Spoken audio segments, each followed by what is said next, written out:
What's new with this banknote? O sa madaling salita, ano nga ba ang bago sa bago nating pera ngayon?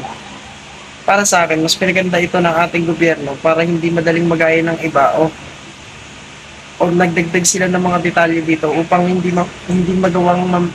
na magawang mamekita ng ibang tao o mas mahirapan silang gayahin ito katulad na lang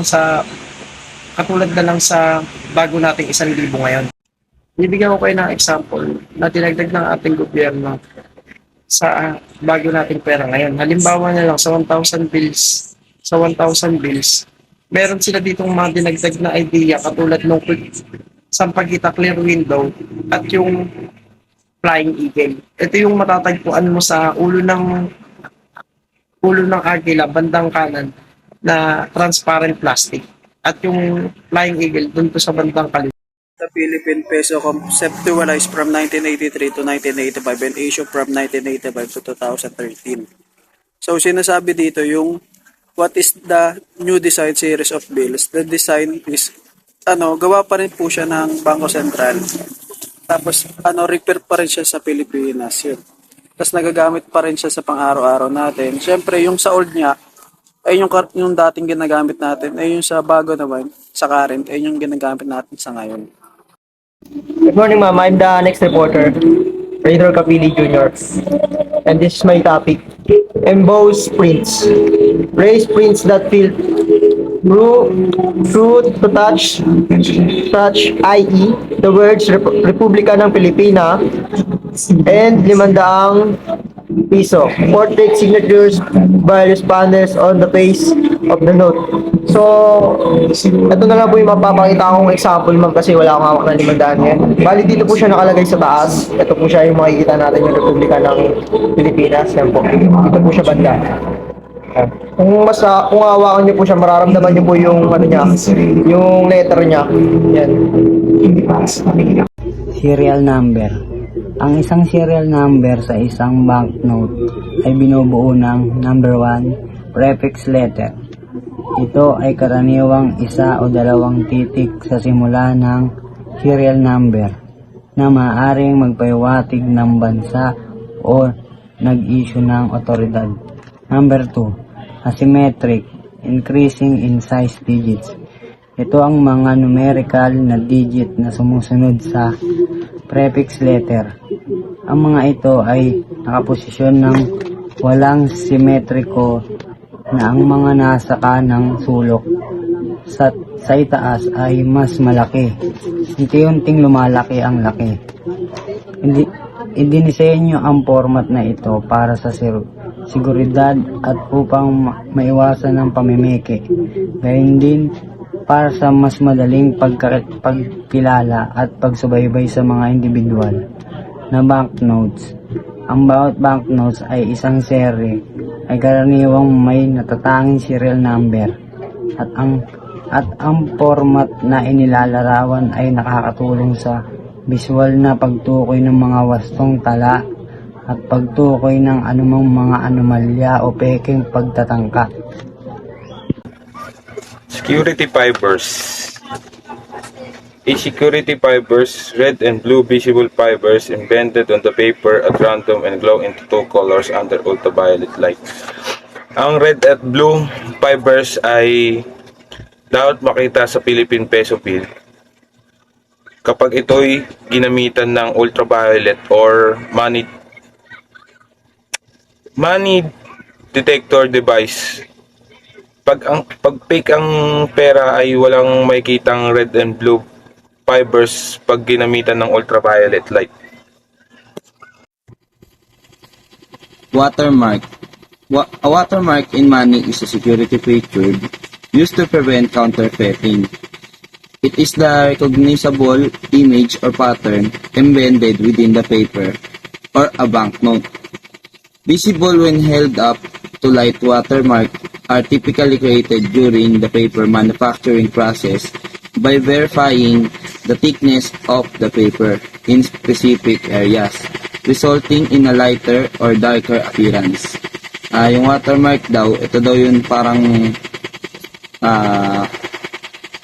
nagbibigay ng palatandaan na yung pera totoo. Ito yung palatandaan din ng ibang bangko kung ang pera ba or fake ba to o totoo ba to, ganun. Tapos yung security threads are under important anti-counterfeiting, parang watermark, pero ito featured used in banknotes. They embedded within the paper of the banknotes during manufacturing process and provided a reliable way to verify the authenticity of the currency. Ito naman yung parang nagbibigay siya ng authentic na pattern dun sa pera natin. For example, yung 1,000, meron siyang authenticity of the currency. Kumpara dun sa ibang bills. O kaya, pag malalaman din dun, katulad lang din ng watermark, malalaman dun kung peke ba yung pera o hindi. Ang pagkakaiba lang sa watermark, ito, hindi siya masyadong visible sa mata.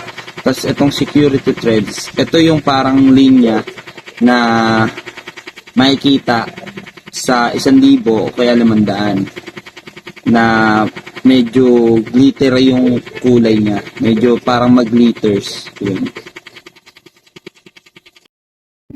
The next topic, ma'am, is see-through mark. The word Filipino written in baybayin, pre-Spanish Philippine writing system, is seen in complete form when the note is viewed against the light. So, dito po makikita yung sinasabi po sa topic ko. Itong Filipino word na naka-imprinta sa baybayin. So, makikita mo po siya pag inilawan mo, ma'am. Like, for example, ito po, ma'am. Makikita po natin siya. Ayan po. Basta, yan. Sana nakita nyo, ma'am. Basta dito po siya sa left side. Ay, right side. Sa right side. Ito. Concealed value. Ano nga ba ang concealed value? Ito yung matatagpuan mo sa 100 pesos pagka nirotate mo siya ng 45 degree. Nandito siya banda sa taas. Malalaman mo na fake ang isang pera pagka wala dito yung pinaka concealed niya na nakalagay. Dati, 100 bill din yung nakalagay dito, pero ngayon mukha na lang nung bayani yung nandito. Next po ay optical variable device for 500 and 1,000 only. A reflective foil that bears an image, blue na parrot for 500 and South China Sea pearl inside a clam for 1,000.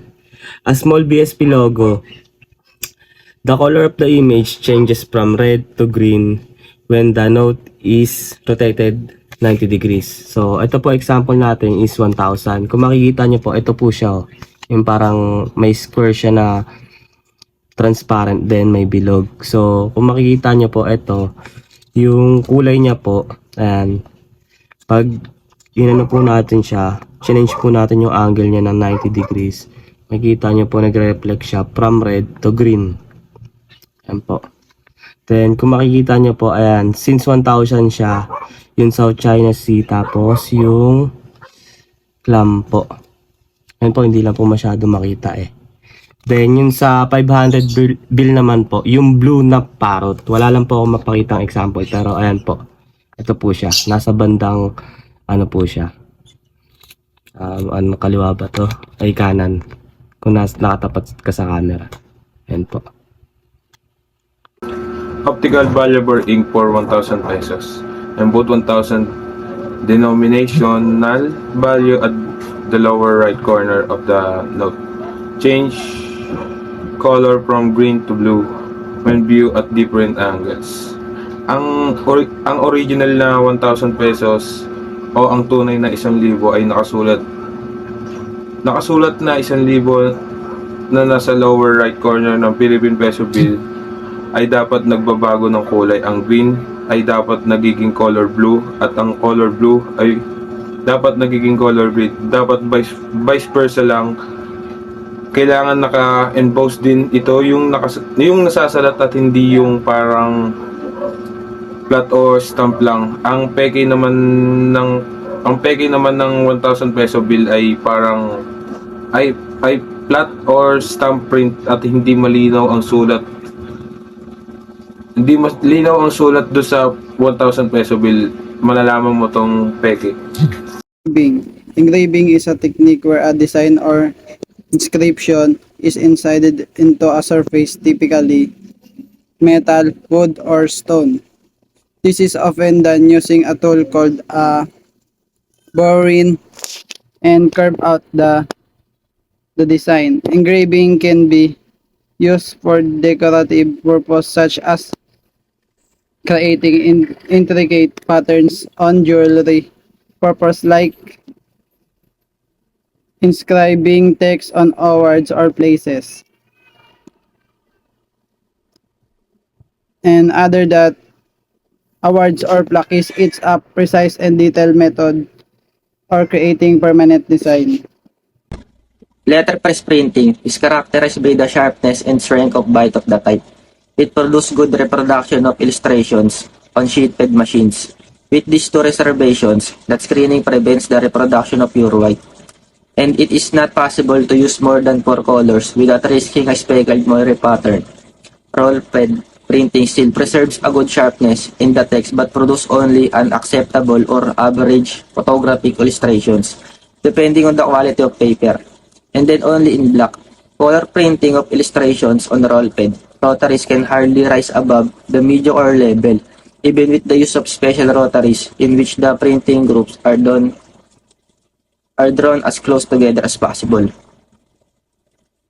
Naimbento ang letterpress printing ni Johannes Gutenberg sa Mainz, Germany noong 1440. At ang letterpress ay karaniwang ginagamit upang mag-print ng isang kulay, kadalasan ay itim na teksto, ngunit maaari ding gamitin para sa pag-print ng ibang kulay. Ang prosesong ito ay nangangailangan ng mga kulay ng spot na gagamitin at pinakamainam kapag nagpiprint lamang ng ilang mga kulay. Bawat isa ay nangangailangan ng sarili nitong tinta, fountain at plato. At sa panahon ngayon, bibihira na lang ang gumagamit ng letterpress printing dahil sa marami ng modernong kagamitan ngayon.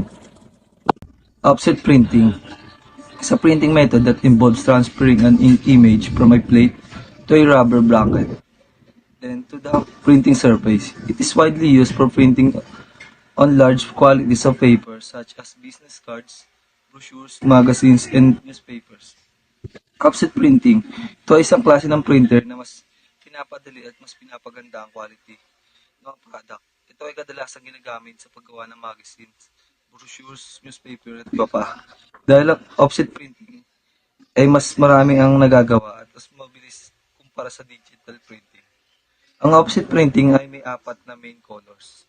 Ang cyan, magenta, at yellow, at ang huli ay black. Yun lamang. A banknote is a negotiable promissory note which one party can use to pay another party a specific amount of money. A banknote is a payable to the buyer or demand, and the amount payable is apparent on the face of the note. So, bali yung banknote paper, ito daw yung mga kadalasan, ito yung ginagamit natin sa Pilipinas para pambayad ng mga bills and pakikipag-transaction tungo sa mga kalakalan natin at sa mga pakikipag-usap sa ibang tao gamit ng pagbili. Tapos, ginagamit natin yung banknote paper para sa pang-araw-araw natin